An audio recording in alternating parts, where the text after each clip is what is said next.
ay nakita nating lahat. Yun pong Maharlika Investment Fund, Mr. President. Ito po ay pinag-isipan at naisa batas 2 taon na nakararaan. Are the promises of the Maharlika Investment Fund fulfilled, Mr. President?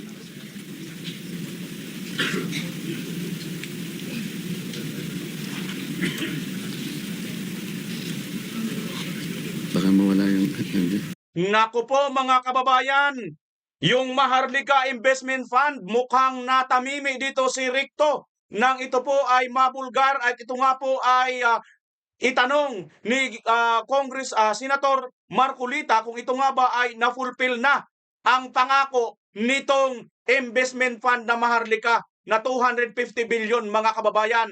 Naku po, naku po, naku po. Dito sa video ito, makikita nyo po na talagang natamimi itong si Recto mga kababayan, itong si Tax, no? Ito mahilig, ito yung kumuha ng 89 billion na PhilHealth Fund. Ang hilig talaga mga kababayan, ano? Ito pa ang matindi. Itong si, pangalan nito si Guanzon. Ito po ang panawagan niya mga kababayan. Panoorin po natin ang panawagan ni Guanzon sa taong bayan. Ano na po ang patutunguhan ng bayan Director natin? General, Ano na po ang future ng ating mga anak? Noon po nang ibang bansa ako, dahil nagbakasyon ako at nag-check ako ng mga mga OFW na kanilang mga feelings and thinking, tinanong po ako, attorney, may pag-asa pa ba? Kasi po mga anak ko doon nag-aaral pa. Alam mo ba, pinakamasakit sa akin ang magsabi na kung pwede naman po ninyong lahat kapamilya nyo, ilabas nyo na lang sa bansa kung may makita kayong trabaho, gawin nyo na. Napakasakit sa akin na lumabas sa bibig ko yun. Na halos sabihin ko sa kanila na huwag na silang bumalik dito dahil wala naman silang babalikan na trabaho. Mga kababayan, ang OFW na lang na income ang siyang tumataguyod sa ating ekonomiya. Tourism, bagsak. Foreign investments, deficit. Budget, deficit. Tourism, gross domestic product, OFW earnings. Yan ang tatlong tumataguyod sa ating ekonomiya. OFW income na lang po ang natitira. Kaya respetuhin po natin sila at alagaan po natin sila. Pasalamatan po natin sila sa kanilang economic na support sa ating bansa. At higit sa lahat, pakita nyo ang pagmamahal nyo sa bayan ninyo sa protestang ito laban sa administration ni BBM. Attorney, pananawagan ka ba na mag-resign na si BBM? Opo, BBM resign. BBM resign. You are unfit to be president. We will not survive another 3 years with you, under you. BBM, please, if you love your people, please resign. Ayun na mga kababayan, Please, ang if you aalinaw na love... po ang boses ng taong bayan. At ito nga po si Attorney Rowena Guanzon ay nanawagan na pong direkta. BBM resign na po mga kababayan.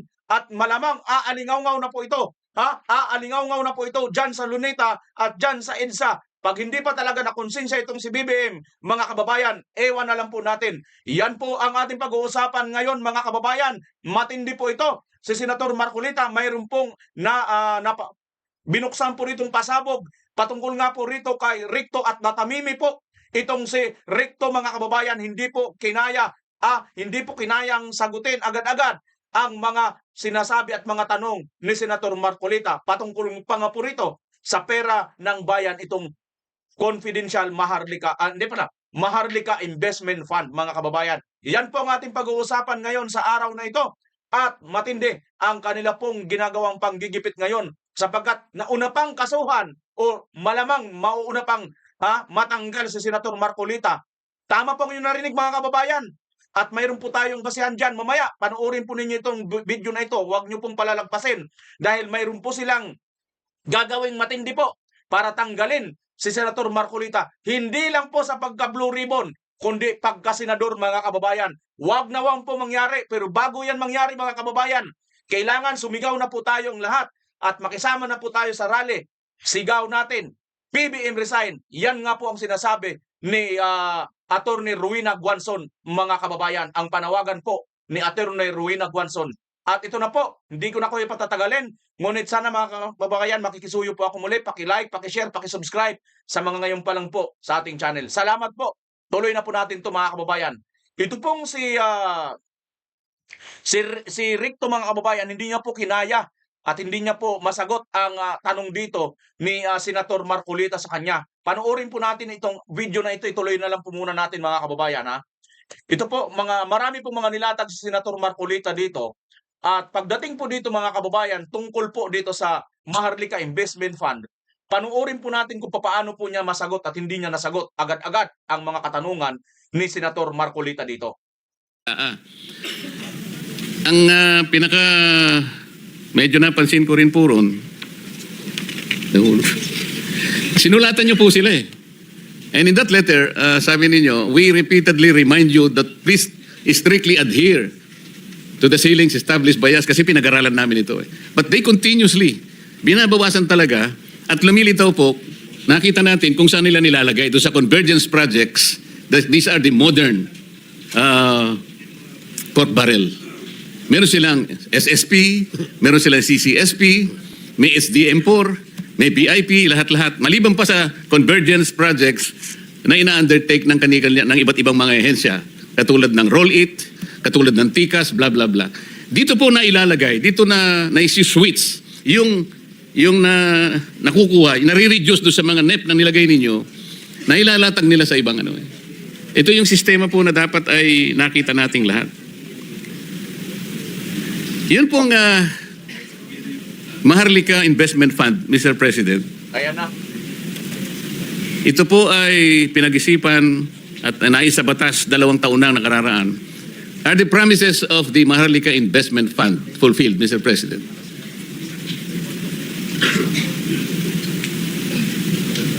Tingnan niyo, mga kababayan, ha, hindi agad-agad masagot dito ni Ricto, no? Hindi agad niya masagot-sagot eh, no? Pero hindi na nga niya masagot-sagot itong fund na ito, na minadali po nila ito at pinag-isipan pa ito ni Marcos, pinagkaisahan po ito ng Congress at saka Senado noon, minadali po nila, nirailroad po nila ito. Ngunit wala pa po tayo nakikita ngayon kung ano na po ang nangyari dito sa Maharlika Investment Fund. At tingnan niyo, mga kababayan, si Ricto, napaano ka agad doon sa kanyang kasama. Wala silang ready, hindi nila ready talagang masagot, no? Kasi kung alam mo, dapat lang bilang isa kang finance secretary, alam mo ito eh, na may pera tayo diyan eh. Investment fund. Fund, pera po 'yan. Bakit hindi na namin nararamdaman ng taong bayan? Tingnan niyo, mga kababayan, gaano ilang segundo po itong tanong ni Senator Marcolita na hindi agad nasasagot ni Ricto, mga kababayan. Tuloy niyo lang, panoorin niyo lang ito.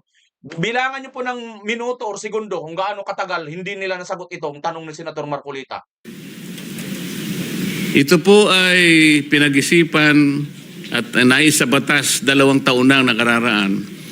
Are the promises of the Maharlika Investment Fund fulfilled, Mr. President?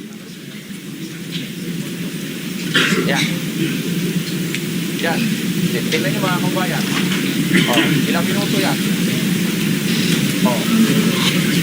Baka mawala yung... Walang masagot, Hindi ba? lagay mo dyan sa... Nag-uusap muna sila ni Hindi niya masagot, hindi sila kahasya, mga kababayan, pinag-isipan nila ito. Matagal na ito, 3 years na. Bakit hindi pa? Asan na? Sa inyo, Fulfilled na ba yan? binigay Ang ko sa... nangyari, ubos na ba? Hindi prepare, mga kababayan. Ilang minuto na?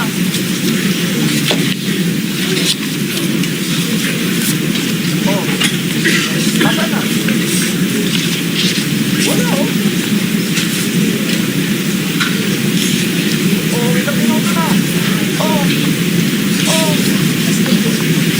Tamihin ka ito, mga kababayan. Itong mahilig Yung Maharlika yung binigay mo sa akin kanina. Sa... Wala,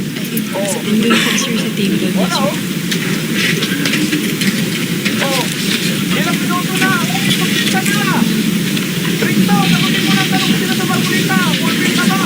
Sa Maharlika po, actually, hindi pa ho ganun karami ang kanilang investments dahil Wow, mga kababayan, hindi pa si Ricto ang sumagot. Si Gatchalian pa, Senator. Hindi naman ikaw ang tinatanong ni Senator Marcolita. Bakit ikaw? Tingnan niyo, mga kababayan, at hindi pa ganun karami. Wow, hindi pa raw ganun karami. Ngayon, hindi pala ganun karami. Anong marami? Ano yan? Ano ang mayroon na? Bakit hindi alam ng taong bayan? Hindi pa ganun karami, gumamit ka pa ng hindi ganun karami. Ano pinagsasabi mo hindi ganun karami? Asaan yun? Bakit niya minadali ipinasaya noon? Kasi 'di ba sinabi nila noon mayroon na ito, mayroon na paglalagakan kaya kailangan na natin ipasa ito. Tapos ngayon, hindi pa ganun karami. Aga talaga naman 'no. Mga kababayan, naniniwala ba kayo? Oh, tingnan niyo nga. Sa Maharlika po, actually, hindi pa ho ganun karami ang kanilang investments dahil sinisigurado rin ho nila, Mr. President, na yung kanilang investments ay siguradong una-una will contribute to nation building at pangalawa po will yield to returns for the Filipino people. So yung mga na-invest ho nila ngayon, meron ho silang investment sa ATI, yung port operator dito sa ating bansa. Sandali. Anong narinig ko? Tama ba? Mayroon raw? O, pakinggan nga, ibalikan natin mga kababayan. Raw, ibig sabihin hindi konfirmado. Raw, bakit raw? Kumpirmahin mo, hindi po pwede. Senador ka eh. Bakit ikaw? Dapat si Ricto. O, pakinggan natin, tama bang narinig ko? Raw ang sinabi eh, raw. Pag sinabing raw, hindi siya sure, di ba?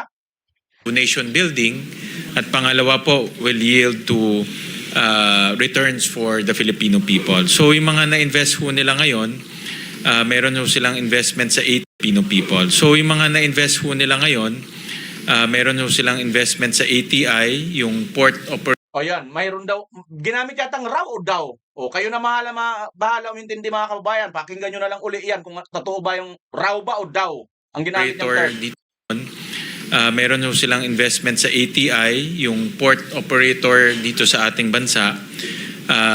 Malapit na raw mag-close yung NGCP investment ho. So raw nga mga kababayan, so hindi niya confirm ha, raw ang sinasabi.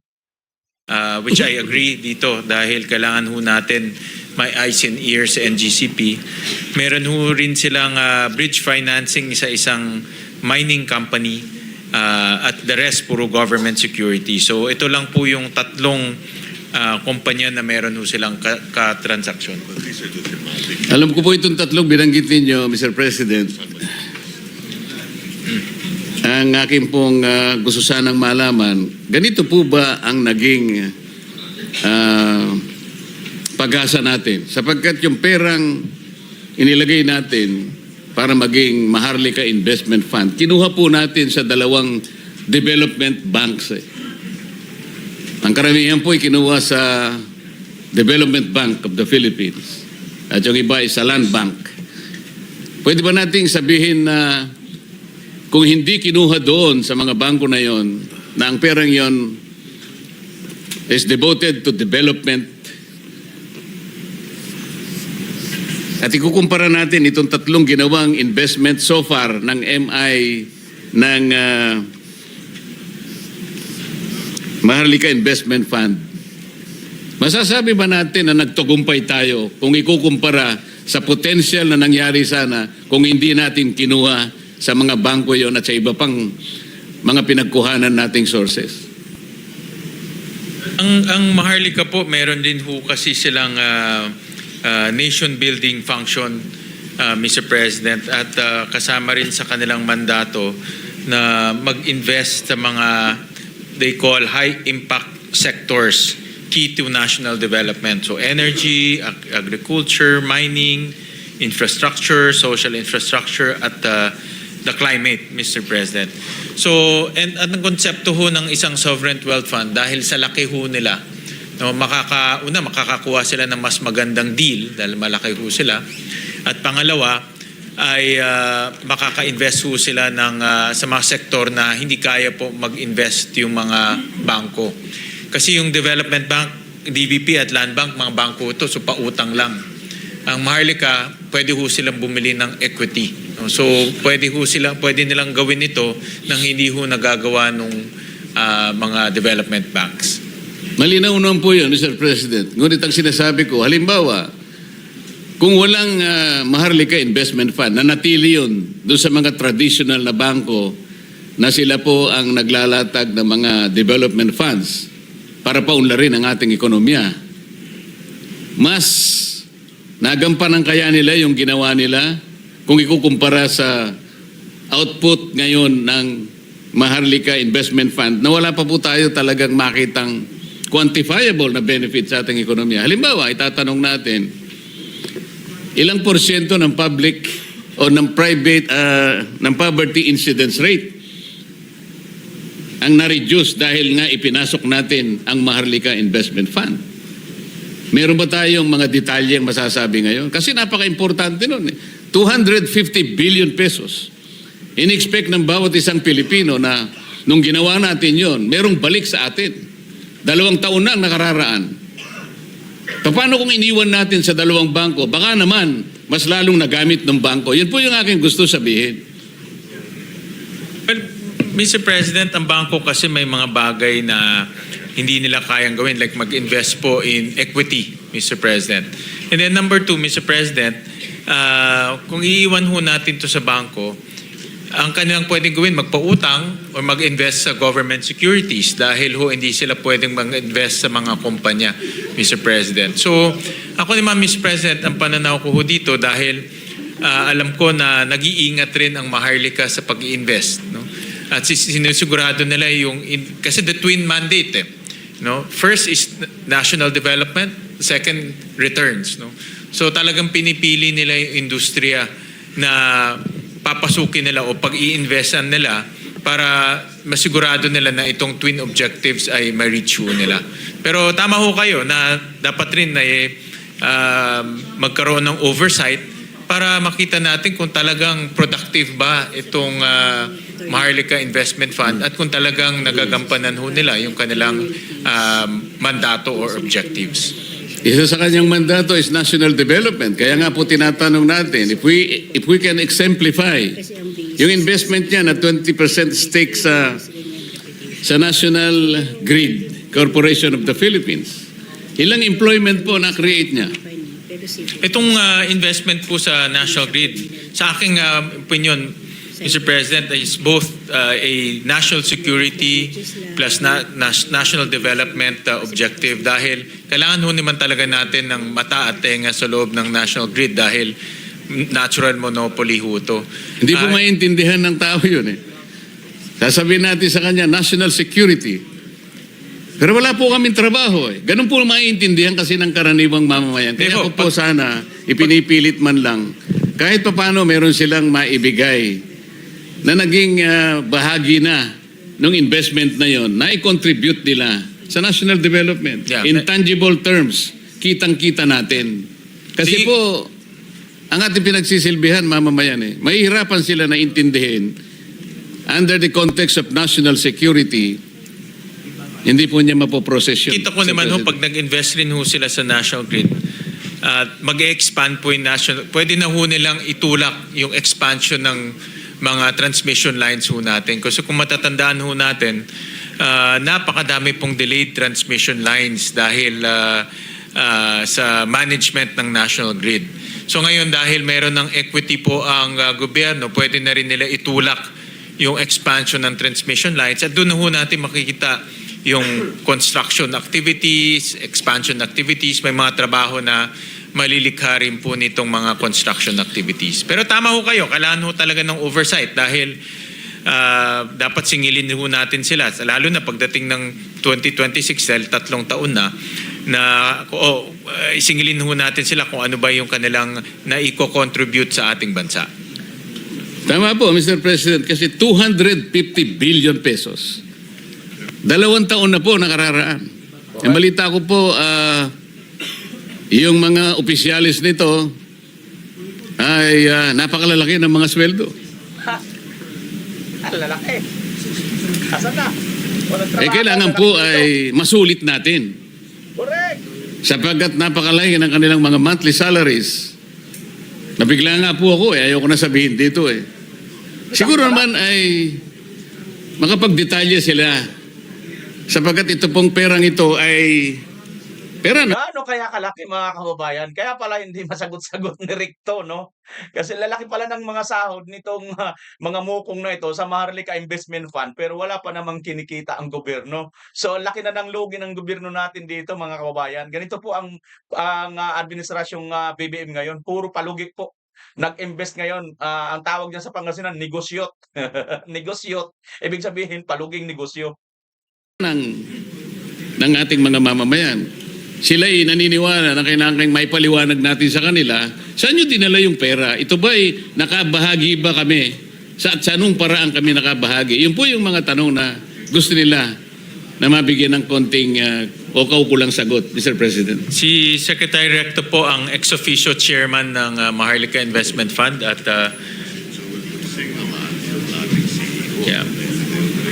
at nakikinig ho siya na sinisingil na ho siya ng Senado at ni Senator Marcoleta kung ano na po ang contribution ng Maharlika Investment Fund sa ating bansa. Ang sinisingil ko po, Mr. President, yung CEO, hindi po yung chairman. Well, yung management, the board and the management, Mr. Opo. President. Ay pupunta na po ako doon sa sinasabi ko kanina na ako po inatuwa nung briefing po ng DBCC ata noon, kasama po yung DBM, ang DOF, na kung saan ay bahagi ko, Mr. President, yung balakin ng representasyong ito na yun pong mga ayuda na pinamimigay natin, sari-sari po yun. May AKAP, may AIX, may TUPAD, may MAIP, may kung ano-ano.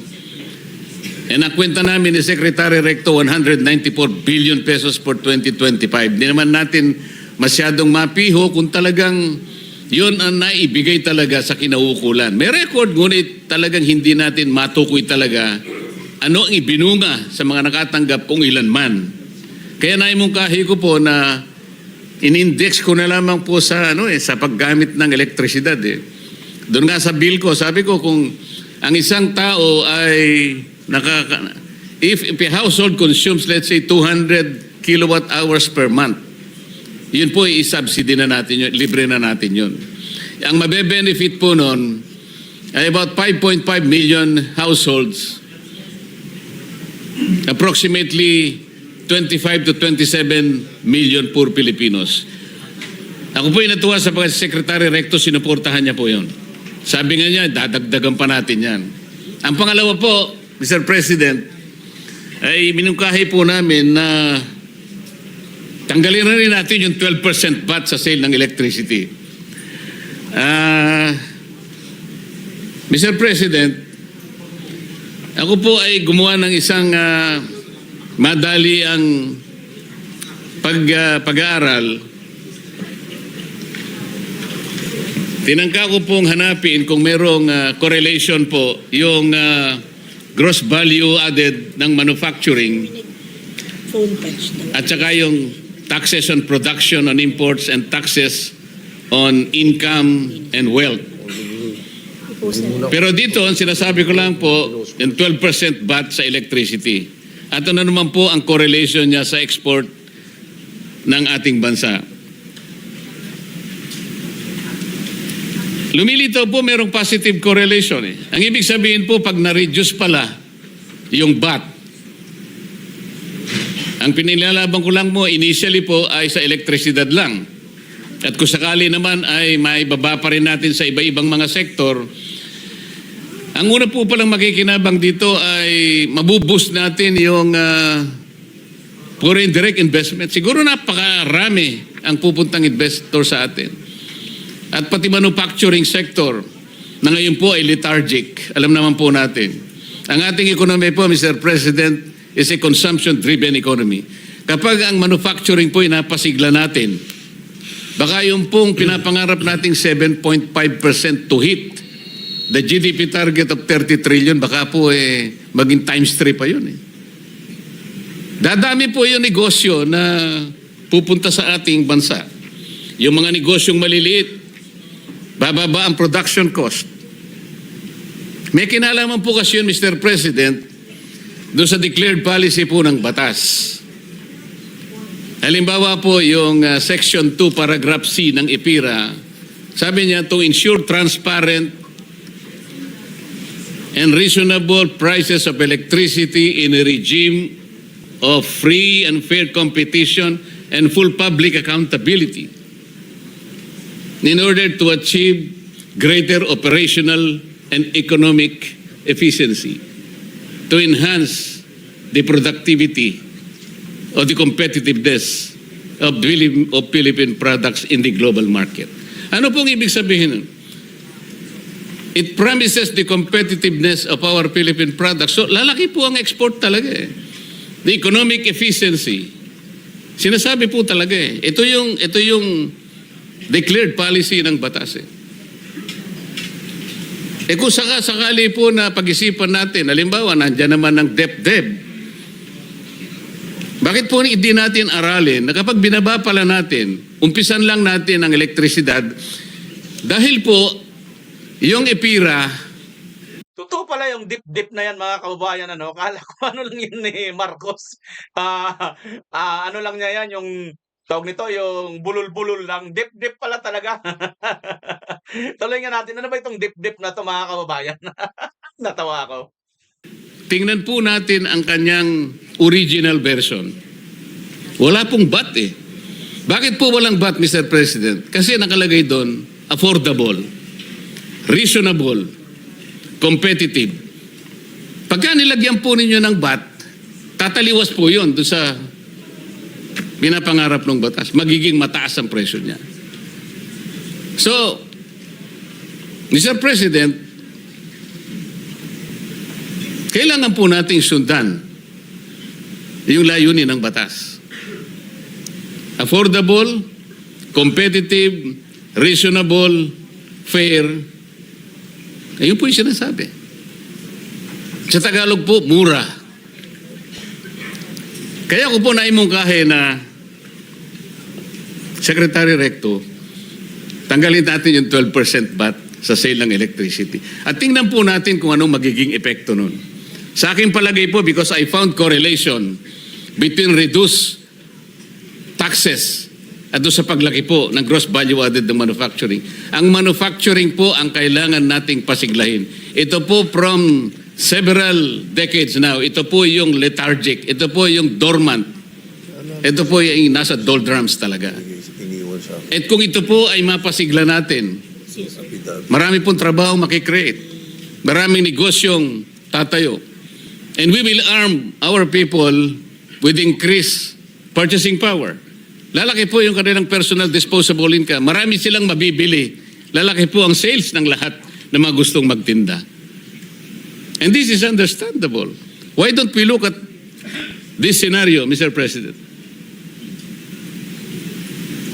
Mr. President, ang estimate na mawawala sa collection natin is about 45 billion pesos. Pero naintindihan ko po yung punto ng ating kasamahan si Senator Marcoleta na pwede naman ho ito ipalit dahil mumura yung kuryente, dadami yung industriya. Pag dumami yung industriya, dadami yung trabaho, maraming magbabayad ng income tax. Yes, Mr. President. Baka ang mangyari, mapapalitan naman ng 450 billion pesos. So nawalan kayo ng 45 billion pesos, nadagdagan tayo ng 450 billion pesos. Ang laki, mga kababayan, ano? Ang laki ng magiging pakinabang pala sana natin dito sa mga sinasabi ni Senator Marcoleta. Bakit hindi ito alam nitong Marcos Jr. administration?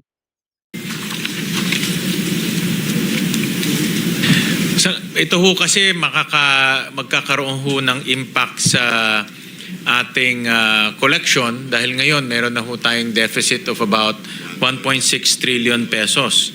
So, in other words ho, kung mababawasan po yung kita ng gobyerno ng 45 billion, tataas ho ang ating deficit. No? Ganito po kasi, doon sa isang mungkahi namin, tatanggalin natin ang ayuda, 194 billion ang aalisin natin, isa-subsidize natin yung gumagasa ng 200 kilowatt hours.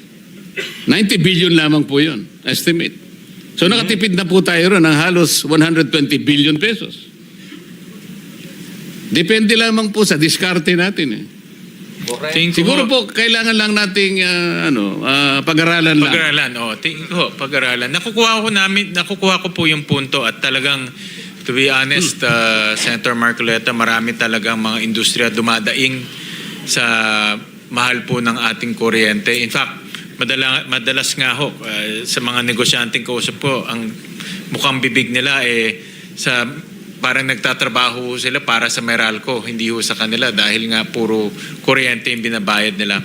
Pero dapat ho balansehin rin sa koleksyon dahil marami rin pangangailangan ang gobyerno. So, Alam nyo, isa pa sa problema natin nakikita mga kababayan, hindi lang po yung mga malalaking negosyante, yung mga maliliit na negosyante, kahit saan ka magpunta, kahit saang mga bayan, kahit mga probinsya lang, napakamamahal na mga renta. Kahit maliliit lang ang paninda mo or ititinda mo, maliliit lang na pwesto, sobra po ang mahal ng mga renta. Siguro isa rin to sa dapat makita, masilip din ng ating mga senador, lalo na si Senator Marcolita. Mabigyan niya rin sana ng pansin ang mga maliliit na mga katulad natin. Ako po kasi nagbindor din ako. Ako po ay nagrenta din ako ng mga pwesto nung araw. Talagang umaaray po kami sa pwesto pa lang, wala na, doon na lang po napupunta ang aming kinikita. Pwesto na lang po ang aming tatrabahuan o ang aming pinagtitindahan. Doon na lang, wala na po napupunta sa amin. Sana makita rin ito. Siguro kung negosyante ka, isa kang maliit na negosyante, makakarelate ka sa akin sinasabi, mga kapartner or mga kababayan. So, dito po ang DOF, pag-aaralan nila itong konsepto na ito. Yung dalawang konsepto na ibinigay nyo po, yung alisin yung 12% VAT on buong electricity chain. At pangalawa po yung tanggalin, yung imbes na magbigay ng ayuda, ipasok nilang o ibigay nilang doon po sa lifeline rate. Tama po, kasi po yung lifeline rate natin ngayon, Mr. President, ang 100% na libre lang, 20 kilowatt hours. So, Gagawin tataasan. lang nating 200. Gawin 200. Ang average consumption ng ordinaryong pamilya is 200 po . Opo. 200. So, pag-aralan ho ng pag-aaralan po kung yan po ay... Ang isa pa pong example, Mr. President, tingnan po niyo ating cement industry. 70% po ng kanyang production cost, elektrisidad. Kaya po nakakaawa po yung estado ng ating cement industry. Hindi po sila pwedeng mag-compete, lalo na sa Vietnam. Kaya ngayon po nagagalit na po yung iba. Mas mura po talaga yung Vietnam . Alam po niyo, Mr. President, yung sinasabi ko po kaninang correlation, nakakuha po ako ng time series from 2000 to 2024. Kaya 24 years po ang pinag-uusapan natin dito . Hinahanapan ko po ng correlation ang gross value added ng manufacturing, yung taxes, at saka yung exports. Ibibigay ko po sa inyo ito para maaari po Sige niyong po. tingnan. Maaring nagkamali po ako. Kung ako po ay nagkamali, ay gusto ko naman pong i-correct ninyo ako. Ngayon, kung meron naman pong konting may tutulong, baka sakali po. Sapagkat ito po ay halos 25 years po na time series po ito. Ang ganda ho yan dahil as a basic concept talagang yan po ang daing ng mga negosyante ho natin. Mahal po ang presyo ng kuryente ho sa atin. Kaya maraming salamat Senator Marcoleta at nag-iisip po. Alam mo naman pala yan, Senator Gatchalian, alam mo naman rin pala yan. Ang sinasabi lang naman ng Senator Marcolita para pagaanin at matukoy kung talagang ano ang problema. Isa po yung kuryente na yan, no? Sa nagpapabigat sa problema sa ating bansa. Biruin mo, mas malaki pa ang naipapamudbud mong ayuda, mas malaki ang lugi natin doon sa ipapamudbud mong ayuda kaysa naman sa pababain mo na lang o tanggalan mo na lang ng magiging buwis o bababain mo na lang ang bawat consumption ng mga mahihirap kasi mga mahihirap 100 to 200 kilowatt pala, kilometer naman. Yung nagagamit ng kuryente, minimum sa atin yan, tayong mga majority ng mga Pilipino. Oo, mga 80% siguro ganon hanggang 200 kilowatt ang nagagamit. So dito, ito yung malaking ayuda na yan. Kasi lahat naman halos, kahit nga mga yung iba dyan, kahit mga lahat naman sabi lang, squatter, lahat mga kaya pinakamahirap sa atin, may mga cellphone may mga electric fan, kahit mga squatter, gumagamit talaga ng mga appliances, di ba? So, lahat tayo apektado nito. Kaya gawin nyo na lang. Po kayo ng mga paraan para mapababa po yung presyo ng kuryente ho natin. Yan rin po yung yan rin po yung aking pakay nung tayo po chairman ng Energy Committee, mapababa yung presyo ng kuryente. May we know kung if At yan mga kababayan, ang kagandahan pa nito, kasi nga, ipapalit lang ito doon sa ayuda na 400, napakalaking, magkano ilang bilyon yun ang pinangaayuda natin. Samantalang ang makukuha natin na matitipid natin dito ay 450 billion ayon dito kay Senator Marcolita. Di ba napakaganda nito? Plus magkakaroon pa ito ng impact sa mga economy, sa mga malalaking negosyante kasi nga sila rin makikinabang dito. Napaka win-win solution mga kababayan.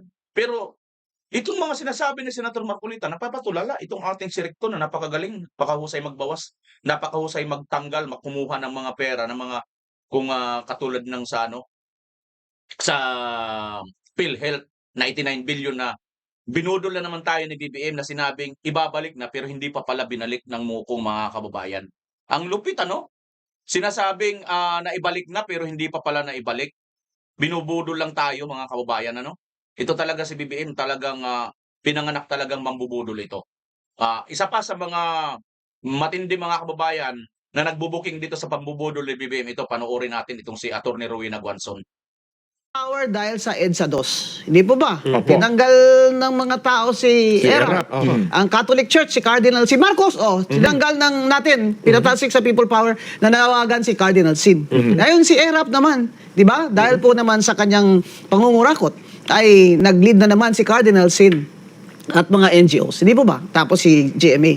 Si GMA po, nung una, ayaw nila kasi ayaw nilang siya magpresidente, pero nangako siya na hindi siya tatakbo. Pero tumakbo siya. Pero ano ang resulta? Maganda ang resulta. Kasi si GMA po, Gloria Macapagal Arroyo, has a PhD, doctorate degree in economics from the University of the Philippines. Alam nyo, kahit anong sabihin nyo, ang taong may sadyang talino at kaalaman sa ekonomiya, ay talagang bihira po siya nagpipailure. So, after that, Pinoy inherited, di ba, a good economy. Okay? So, the result was good. He was also a good president. Wala kang makitang usap corruption. And then, Duterte became president. Yan. In a very difficult time dahil nag-COVID pa. Yes. Okay? So, taon. umakyat yung debt ng Pilipinas because kailangan magutang para sa mga ganito, sa pandemic, sa ganyan. Nung si BBM na, ay taon-taon, dinadagdagan niya yung utang. Itong taon na ito, ang dagdag sa utang ay 2.7 trillion. Okay? Trillion po. Ay nako, hindi po nyo mabilang yan, ang trillion.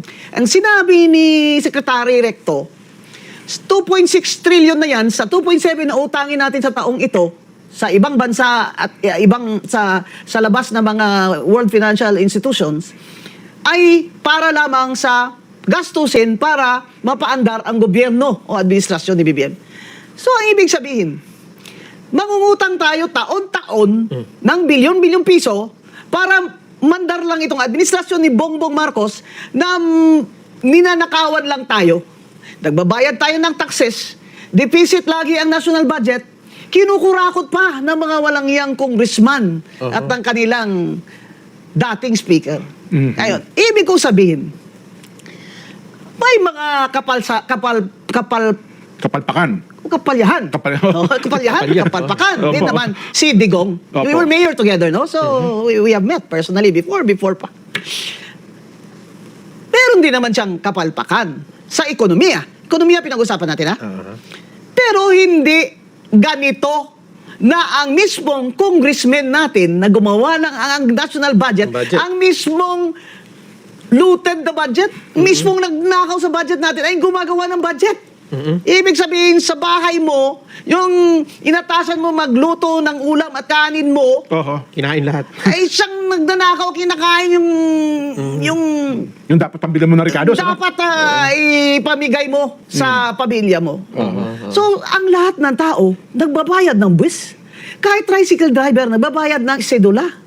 Kahit tricycle driver o labandera, nagbabayad ng BAT, bibili ka ng gamot, may BAT kung hindi ka senior. O PWD. Bibili ka ng pagkain, bigas, may BAT kung hindi ka senior. Ibig sabihin, ang mahihirap, lalong humihirap dahil malala na sa BAT, 12% the highest in Asia. At the same time, grabe yung pangungurakot ng mga congressman. Ibig sabihin, ang gobyernong nangungutang ng 2.7 trillion taon-taon o sa taong ito is operating on a deficit habang ang mga congressman gagawa ng budget na deficit na nanakawan pa nila ang mga... Ayun ang problema. sinabi ni BBM kanina, mga walang hiya daw sila. Ikaw ang dapat mahiya, BBM. Under your administration, ganito na inabot natin. Yung sabi ni Frank Drilon, why have we come to this? Kasi si Frank Drilon, noon pa yan, 1986, nasa politika na yan. Di ba? Matino, matuwid na tao yan. Kilala ko yan personal. How did we come to this? Kasi dati, bago kay BBM, ang mga congressman ng ganyan, nagnanakaw din yan sila, may SOP din yan sila, pero may konting takot sila at hiya. Pero dito sa administration ni BBM, dahil pinsan niya ang speaker, sila na lahat naglagay ng mga tao dyan sa DPWH, sa custom, di ba? Sa Malacanang, lahat yan ay kayang-kaya nilang magnakaw ng ganito katindi. Kaya wala silang konsensya para sa taong bayan at sa Pilipinas. Ang tingin naman sa atin ngayon ng ibang bansa, hindi lang naman tayo mahirap, pero pinakakurap na bansa Nakakalungkot sa siya, no? buong Asia, kung hindi man sa buong mundo. Ekonomiya, pinag-uusapan natin. Pasensya na kayo. Talagang kailangan lumabas na ito sa dibdib ko. Dahil kung hindi, ay baka naman po ako'y magkakasakit. Ganun pa. Dito nyo binulula sa aking programa. Isa po sa lagi ko nakikita at napapansin ko rin, Nelson. Ang malimit nyo po binabati ko sa Atty. Guanzon, yung mga opisyal na inilalagay pa po yung kanilang mukha sa mga relief goods. May nakita kong kape. Kape. Ano ba? Si Frasco, sa Cebu. Pero alam niyo po, hindi pa rin ito nawawala hanggang sa ngayon. Bakit po ba sa tingin ninyo hanggang ngayon ay hindi pa rin po nawawala yung tinatawag na EPAL? Ano ha, attorney? Kasi po yung patronage yan ang problema. Talagang yung patronage sa sistema at kultura, ayon mga politiko na umangat ang buhay ng tao, na kukunti na mahirap. Ngayon, 50% ng Pilipino ay gutom, ayon sa Pulse Asia survey. Tama, yung That's latest. almost 60 million nagugutom. Pag gutom ang tao, pigado po ba ang tao, mas madali silang bilhin bawat eleksyon. Mas konti lang bigay ay halos sa halikan na yung mga kamay ng mga politiko. Pero tingnan nyo yung ginawa ng mga tao sa Cebu kay BBM. I-replay nyo.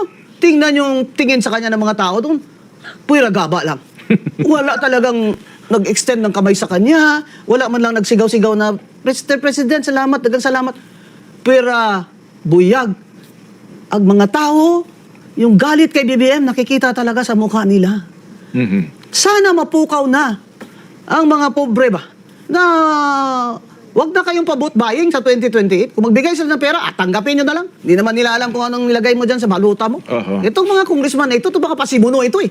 Tayo lahat, sana lahat yung 10% lang yata matitino sa inyo, baka 5% lang eh. Sana yung 95% sa inyo, sana matalo kayo lahat sa 2028. Tingnan yung nangyari sa atin. Malala pa tayo sa Vietnam? Ha? Na dati sikat-sikat tayo malala na tayo sa Thailand. Abay dati, gagawa na sana tayo ng aeroplano eh. Di ba? Yung rice sa IRRI, sa UP de Los Baños, nauna pa tayo dyan eh. Di ba? Ngayon, nag-i-import na tayo sa Thailand. Sa tourism, kulilat. Last tayo. Sa education, sa literacy, last tayo. Nakakaawa na mga bata eh. Gagraduate hindi marunong man lang mag-intindi kung ano ba yung binasa at minimorya niya. Nako. At si Bongbong, masyado namang yabang na magaling siya ng presidente. 22 lang ka-classrooms ang nagawa niya. Sa isang taon, ano ka ba?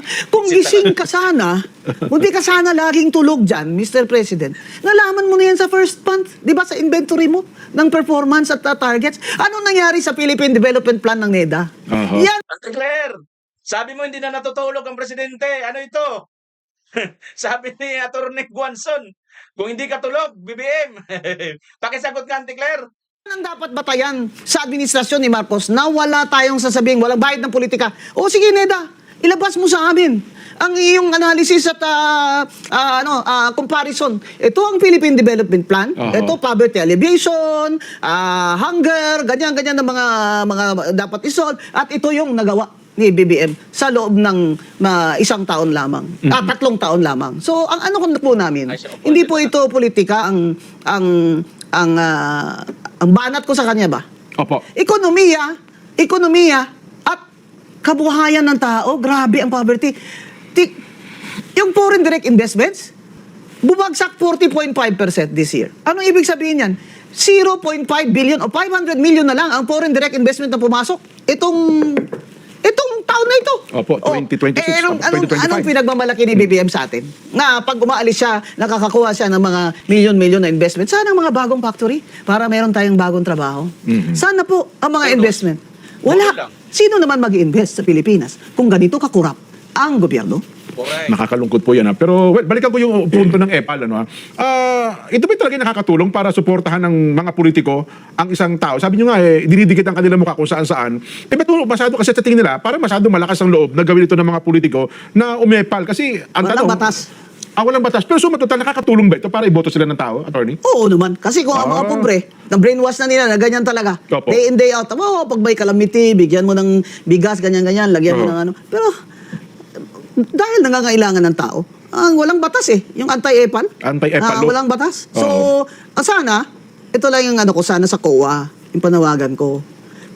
Example, sa COA, may regulation Opo. na bawal na mga pangalan ng mga congressman at mga politiko doon sa mga billboard. Oo. Andyan pa rin. Dapat may ganon din silang regulation na pag namimigay ka ng mga kung ano-anong goods and services na ginamit mo yung government money or funds from your office, bawal din yung EPAL. Bawal din maglagay ka ng sticker mo dyan. Congressman Prasco, mura magkinsa kang bapuha ba? Tayo ka ng sticker ni mo, mura wapo mo kay kadiyaway. Sus ka. Kuyawan man tani mo, tama na yan. Itong mga- Bago na nga itong mga mga- matay na nga yung tao mo bigyan mo pa ng mga tubig na may picture mo. Baka daw ilagay sa pitaka yung picture. Tsaka ma-inspire, di ba? Oo.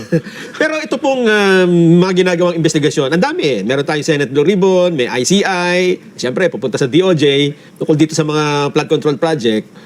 Ano sa assessment ninyo ang resulta nito? Problema sa ICI, wala siyang ngipin.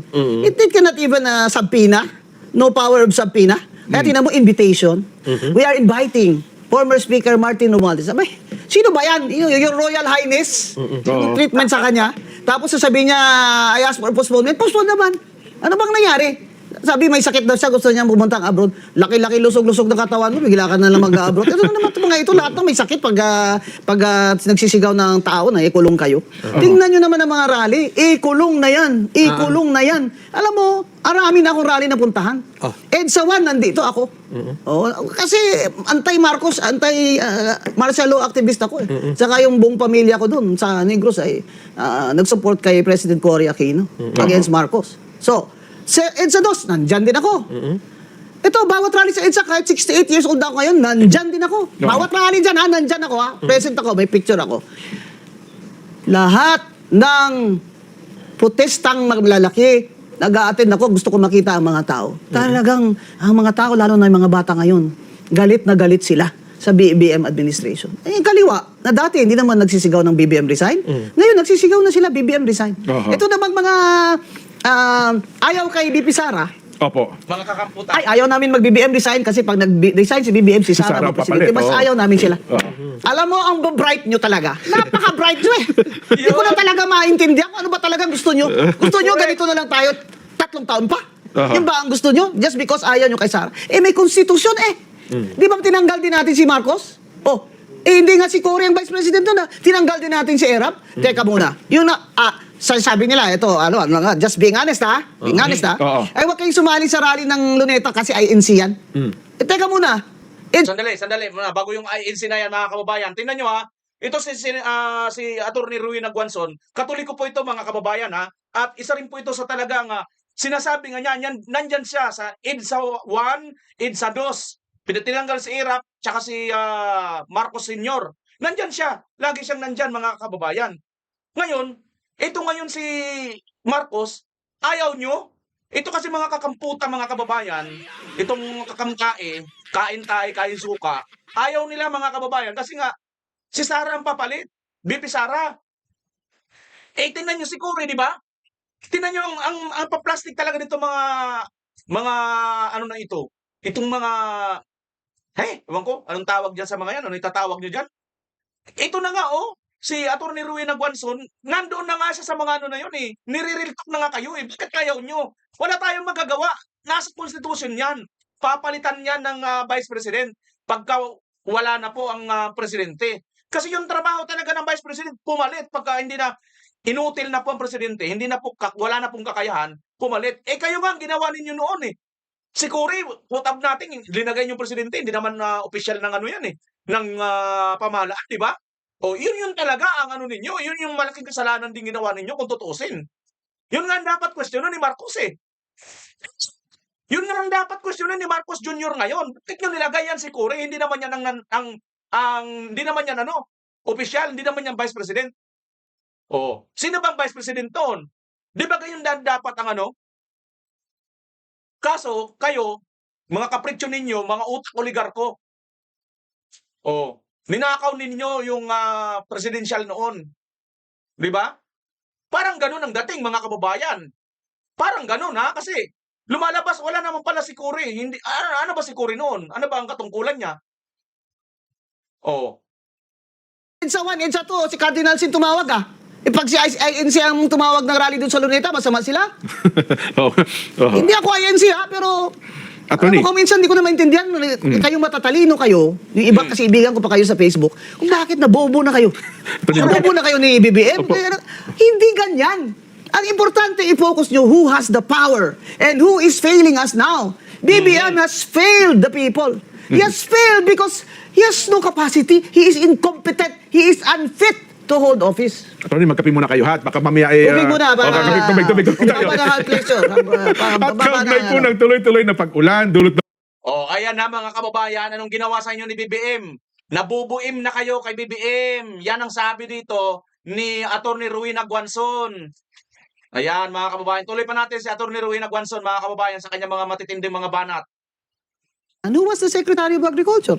Bongbong Marcos. Why may init na issue, particular na po sa issue ng korupsyon. Ang atin pong tanong ninyo ngayon, Attorney Gonzon, sa tingin ninyo, bakit po naging masyado ng garapal ang katiwalaan at ang korupsyon sa gobyerno ngayon? Parang napaka-normal na lamang po sa kanila ang ganitong gawain, Attorney. Doon pa pong kampanya, sinabi ko na Oho. na pag naupo yan si Bongbong Marcos, cronyismo na naman ang paiiralin niya. Kita nyo, wala pa nga ilang buwan, may smuggling na. Yung sibuyas, naging 1,000 per kilo. Saan ka makakita ng gobyerno na wala pa nga 3 buwan ganun na nangyari, may mga smuggling na? And who was the Secretary of Agriculture? Bongbong Marcos. Why in the world, there's nobody, no president in the world na gustong maging Secretary of Agriculture, siya lang? Bakit? Because all of these commodities that you can import and you can smuggle are all under the jurisdiction of the Department of Agriculture. Bakit ngayon grabe na? Grabe na parang wala nang hiya-hiya talaga. DPWH, ano na? Kasi ang namumuno ng pagnanakaw mismo yung matataas ang pwesto at mga kamag-anak ni BBM. Kaya hindi na makokontrol at hindi niya pwedeng makontrol dahil siya ay mistulang puppet na lamang. Bakit si Romualdez hindi niya mapaimbestigahan? Dahil pinsan niya? Hindi. Dahil puppet siya ni Romualdez. Maraming alam si Romualdez ng mga sikreto niya. O kaya, ikaw ba, BBM, ay may partida din? Kaya hindi talaga pwedeng kasuhan si Romualdez. Sasabihin mo, walang ebidensya. Walang ebidensya kasi hindi mo naman siya pinapa-investigate Hindi pa investigate mo siya sa ICI para malaman natin kung may ebidensya o wala. Diba? Bakit ganito nakasagsagan? Dahil ito nga, sinasabi ko, ang mga tao ni Bongbong Marcos ay hindi niya kaya. Did you listen to Professor Winnie Monson? And she said na hindi na kaya ni BBM magreforma ng kanyang administration because of the people around him. He cannot control them. Nabanggit niyo po yung flood control. Nason, puntahan natin yung usapin ng flood control projects. Kasi mayroon namang investigasyon nagtatag nga ng ICI, ang problema noong una hindi transparent, hindi naka-live stream. Hiningi ng mga kababayan natin ni i-live stream, nagpasi sila, i-live stream. Binibigay naman, attorney, kung ano ang gusto ng publiko Ang gusto ng publiko, imbestigahan nyo si Romualdez. Hanggang ngayon, ayaw nyo imbestigahan dahil sinasabi ni Bongbong. Pwede ba yun? Presidente na siyang gumawa ng ICI. Siya mismo nagsasabi, there is no evidence against Romualdez. Alam mo, hindi ko talaga matuldok kung hanggang ano kalalim itong si Martin Romualdez at si Bongbong Marcos. Yung conspiracy nila ay napakalalim, hindi lamang sa dugo nila. Ano ba, BBM? Bakit ba ayaw mo talagang paimbestiga yung pinsan mo? May partida ka ba? May partida ka ba, BBM? Sino? Ilabas mo na. You came out sabi mo, ikaw ang nag-discover ng mga flood control. That's not true. You only acted because the US State Department issued a report and told you that this cannot go on. This cannot go on. And then the World Bank also issued a comment. And I predicted it months ago na ang Bureau of Customs is also very corrupt. Ayaw mo naman galawin o lumabas na naman sa US State Department report that the Bureau of Customs is also very, very corrupt. Sino ang patron o padrona ng Bureau of Customs? Marami nagsasabi. Si First Lady daw. Oh, that's the first time I'm saying it, because I have to say it. Hindi po ako pwedeng magtago. At kung ito po ay mali, Mga kababayan, naalala ko ito, natalakay na namin ito sa Beirada Aguila na naglabas nga ang US Department patungkol nga dito sa ang pinakakurap na ahensya sa ating gobyerno ay ang Bureau of Customs, mga kababayan. Ito pala 'yon. At ang padrona daw, patron daw nitong Bureau of Customs, yung si Kukak, talaga to si Kukak, oh. Ang tindi ng kapangyarihan ni Kukak, mga kababayan, piping-ping maglakad pero ang galing, ano? Oh, ayon yan kay Attorney Rowena Guanzon, doon sa source niya. Hindi po yan sa akin galing. Nireaksyonan ko lang, ha. na information, I am requesting BBM and the First Lady to cut this snake's head now para masatisfy ang tao na hindi sila kasabwat sa mga massive na korupsyon na ito. Kasi po, buhay na ng Pilipino nakataya dito, hindi po politika. Dati po, sasabihin ng tao, maski sino naman ang upo dyan, parehas lang sila magnanakaw. Ngayon, nakaranas ka ba ng gutom na ganito? Tanungin mo pamilya mo. Mag-graduate yung mga anak mo? Akala mo, may trabaho pa? Wala nang trabaho. Akala mo, kahit ka ng kayod ngayon para mapatapos mo yung anak mo? Pagka-graduate, maahon ka? Wala nang trabaho. Another 3 years, wala nang trabaho. Foreign direct investment, minus 40.5%. Wala na. Amerika na lang at Japan, nandito pa rin yung mga investments nila. Stock market just crashed. Ilang taon na ako, mula bago abogado ko bumibili ng stocks, ipon. Ngayon na ako nakakita at nakaramdam ng lugi na ganito. Less than 6,000 points. Ang bagsak ng stock market. Sino ang mag-i-invest sa Pilipinas kung ganito ang korupsyon ng BBM administration? Ito ang sanhi lahat ng kahirapan nating mga Pilipino. Attorney, dito po sa sasagawang rally Rally for Transparency and for Better Democracy ng Iglesia ni Cristo. Sa tingin po ninyo, ito ba'y makatutulong? Talaga makakatulong po. Kasi yung sinasabi ko nga, wag na po tayong titingin lang tayo at sasabihin lang natin na pare-pareho lang yan sila lahat. Hindi po, matindi po itong dinadanas nating kahirapan ngayon ninyo. Kasi sabihin nyo na naman na okay lang ako magsalita kasi I don't go hungry. I feel this way for you because I see it, di ba? Kami nga itong hindi nagugutom, na araw-araw may kinakain kami, nararamdaman namin yung gastos sa grocery, ang mahal ng mga bilihin, ang mahal ng gasolina, akyat na naman, kayo pa kaya? Kaya hinihikayat ko tayo na mag-livestream man lang kayo na protesta. Kung ayaw nyong makaalis, wala kayong pamasahe. Saan kayo malapit? Pumunta kayo doon sa Luneta. Malapit, punta kayo doon, 16, 17, 18. Sa EDSA, kung malapit kayo doon. O kung kaliwa kayo, sige, doon kayo sa kaliwa, sa Mindiola kayo. Bahala na kayo kung kakamping kayo, kahit anong kulay nyo. O wala kayong kulay. Tumayo na kayo para sa bayan nyo. Dahil wala ng panahon. Wala ng panahon. Kailangan alam ng buong mundo at ni BBM at ng First Lady na ayaw na natin ng ganitong sitwasyon at kahirapan ng ating bansa dahil sa korupsyon. Kailangan po talaga iparinig natin sila sa kanila. Kasi parang si BBM, hindi niya na-feel Pansin nyo, parang kakaway-kaway po siya sa Cebu ba? Parang, ano ba ini-expect mo?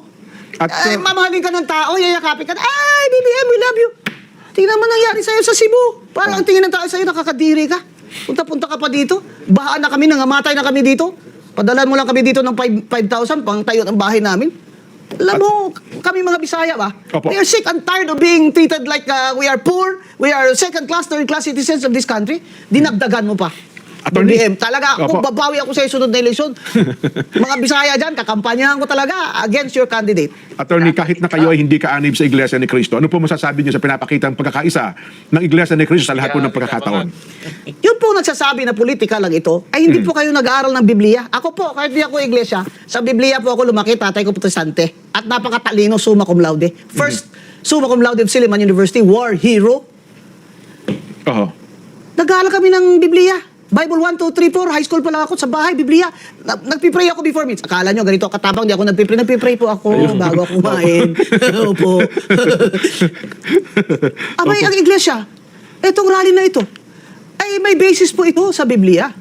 Binasa ko po kasi sabi ko, kung doon ako sasali kayo sa Luneta, ano kayang nito, ang Christian teaching na basis ng iglesia? Habakuk. Oh, kayo hindi ba nagbabasa ng Biblia na magbasa na kayo? Alam niyo pala yung aklat ng Habakuk, attorney. Oo, binasa ko lang naman yung Opo. English kasi ang Tagalog naman itong Biblia ng iglesia. Opo. At ang Biblia ng iglesia, at nakita ko, ay batay sa translation ng Catholic Church at ng Protestante. Yes po. Hindi nila gawa-gawa, hindi totoo. Hindi totoo na gawa-gawa lang ng iglesia ang Biblia nila, hindi totoo. Nakita ko. Nakita ko yung introduction ng Bible nila in Tagalog, although I can only read in English. Opo. Ang sinasabi ng iglesia, itong bakit 3 araw? Di ba? Opo. Yung Catholic bishops nagtawag sa EDSA, 1 araw lang naman. Oho. Di ba? Ang tumindi lang ng ilang araw nung sa EDSA kami. Di ba? Oo. Ito, 3 araw sa Luneta. Yun pong sa EDSA, hindi po sa iglesia yun na led na rally. Pero may mga iglesia din po na dadalo doon at open po yun to all, itong dalawa, Luneta at iglesia. Bakit po 3 araw? Kasi po sa isang araw lang, hindi sila natitinag. Correct. Ang kakapal. Kaya po 3 araw para talagang makita sa world news na, uy, 3 araw, tigkakalahating milyon, kaya. Mga tao galito talaga. Because the last rally of the iglesia in Luneta, 1.6 or 1.7 million yun. Napuno yun hanggang halos sa TM Calaw puno yun. In 3 days. Kaya ng iglesia ni Cristo, the faithful, can do that for 3 days. Pero sama po tayo. Open naman po ito sa lahat. Kasi lang po, ang location ay Luneta, kaya kung saan po kayo malapit, doon kayo. Malapit kayo sa EDSA, doon kayo. Kung kaliwa naman kayo at hindi kayo naniniwala sa Diyos, sige, doon kayo sa Mindiola. O, pwede po yun. At, Pero opo. sumali po kayo. Yan po ang reason bakit 3 araw para talaga pong matinag sila ang gobyerno ni BBM at makita po talaga sa world news na ang mga Pilipino ay nagpo-protest po na si BBM ay hindi na. He is a failure. Failure. Wala ako teacher dito, hindi ka nga 70. Talagang failure ka Ayun, attorney, sa isasagawa pong rally for transparency ng Iglesia ni Cristo, ano ang tingin ninyo na magiging impact nito sa mga kababayan natin at maging sa gobyerno po? Ang ating po mga kababayan, na kahit po hindi sila iglesia, ay maririnig nila ang ating mga sasabihin sa rally. Ang mga mensahe doon. Kasi sila din po, mga Katoliko sila, may sarili din silang rally. Alam naman nila na katotohanan nito ang basihan ng ating mga protesta, kahit ano man ang relihiyon nyo. Hindi po ba? 2 EDSA na, ang nag-lead ay Katoliko. Ito, last month ba yung rally na pinuntahan ko sa EDSA na Catholic bishops din ang nagtawag noon. Pumunta rin ako doon. O ngayon, sabi nila kakaiba. Bakit po? Hindi po ba nakalagay dyan na ang kabutihan ng gobyerno? I'm just paraphrasing in Tagalog. Ang kabutihan ng gobyerno ay kabutihan ng tao. Yung kasamaan ng gobyerno, kasama din ng tao. Ilonggohon ko pa ni. Attorney, ang inyo pong mensahe sa ating mga kababayan at salamat po sa pagbisita niyo sa aming palatuntunan. Sige Mga po. kababayan, sa pagmamahal po natin sa bayan natin, kailangan po ipakita natin ngayon. Kahit na po nasa bahay lang kayo, mag-live stream kayo. Mag-post kayo sa Facebook nyo ng inyong mga hinanakit at iniisip. Ano na po ang patutunguhan ng bayan natin? Ano na po ang future ng ating mga anak? Noon po ng ibang bansa ako, dahil nagbakasyon ako at nag-check ako ng mga mga OFW na kanilang mga feelings and thinking, tinanong po ako, attorney, may pag-asa pa ba? Kasi po mga anak ko doon nag-aaral pa. Alam mo ba, pinakamasakit sa akin ang magsabi na kung pwede naman po ninyong lahat kapamilya nyo, ilabas nyo na lang sa bansa kung may makita kayong trabaho, gawin nyo na. Napakasakit sa akin na lumabas sa bibig ko yun. Na halos sabihin ko sa kanila na huwag na silang bumalik dito dahil wala naman silang babalikan na trabaho. Mga kababayan, ang OFW na lang na income ang siyang tumataguyod sa ating ekonomiya. Tourism, bagsak. Foreign investments, deficit. Budget, deficit. Tourism, gross domestic product. OFW earnings, yan ang 3 tumataguyod sa ating ekonomiya. OFW income na lang po ang natitira. Kaya respetuhin po natin sila at alagaan po natin sila. Pasalamatan po natin sila sa kanilang economic na support sa ating bansa. At higit sa lahat, pakita nyo ang pagmamahal nyo sa bayan ninyo sa protestang ito laban sa administration ni BBM. Attorney, pananawagan ka ba na mag-resign na si BBM? Opo, BBM resign. BBM resign. You are unfit to be president. We will not survive another 3 years with you, under you. BBM, please, If you love your people, please resign. Salamat po ng marami. Please. Ayan na mga kababayan ang panawagan ni Attorney Rowena Guanzon. BBM resign. Maliwanag po yan. Magsama-sama na po tayo. Kung Katoliko ka, kung Iglesia ni Cristo ka, kung ano man ang reliyon mo, kung wala ka namang reliyon, hindi ka naniniwala sa Diyos, MPA ka, doon ka sa Minjula. Yun naman talaga ang gusto niyo puntahan. Doon kayo sa Minjula. Pero yung mga iba't ibang mga grupo, kung gusto po nila sumama, kahit saan po kayo pwede. Pero kung MP at wala kang paniniwala, sige, sa Minjula ka, doon ka humarap. Pagkatapos mga kababayan, punta po tayo kasi iisa po ang ating pinaglalaban. Ano ito? Itong ginagawang pandarambong ng Marcos administration sa ating bansa. At dahil dito mga kababayan, ito po ang ginagawa nila sa mga senador, sa mga tao na lumalaban po sa korupsyon. Ayan po mga kababayan. Billionario News Channel, breaking. Comelec Chairman George Garcia says election candidates may face in election offense and other cases such as falsification of public documents if it's proven that their statement of contribution and expenditure SUSE declaration was fraudulent. This comes after a Billionario News Channel report found that Senator Rodante Marcolita campaign expenses exceeded his declared assets and net worth despite having no reported contributors. Mga kababayan, yan po ang ginagawa nila. Lahat po, si Senator Bongo, si Senator Bato, si Senator Marcolita, lahat po ng mga nakikita nila na kumakalaban po at nagkikritisize sa kanila. At mga kababayan, ang mga Duterte at mga Duterte, lahat po ay gusto nilang tanggalin para mamayani po ang kanilang pagnanakaw, pandarambong, pangangawat sa kaban ng bayan. Papayagan nyo ba yan mga kababayan? Kung ayaw nyo pumayag, magsama-sama tayo sa Lunita man, sa EDSA man, or kahit saan man mga kababayan. Muli, ito si Bimar Channel, pansamantalang magpapaalam. Magkita-kita tayo. Pilipinas, as always. Bye-bye!